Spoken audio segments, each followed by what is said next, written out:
November মাসে আমরা কাশ্মীর গেছিলাম। কাশ্মীরে গেছি যখন আপেল বাগান তো যেতেই হবে। দেখো বন্ধুরা, আমরা গেছিলাম আপেল বাগানে। কত আপেল ঝুলছিল একটা গাছে। তবে নভেম্বর মাসটা তো অ্যাপেলের সিজন নয়, তাই সব গাছে আমরা আপেল দেখতে পাইনি। একটা দুটো গাছে আপেল দেখতে পেয়েছিলাম। তো আপেলগুলো দেখে খুব খেতে ইচ্ছে করছিল। তো ওখানকার দাদাকে বললাম যে একটা আপেল আমাদের পেড়ে দিন, একটু টেস্ট করে দেখি।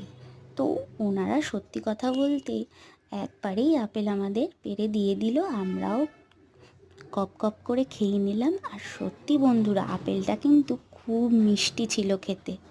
তোমরাও একবার এসে এখানে ট্রাই করো।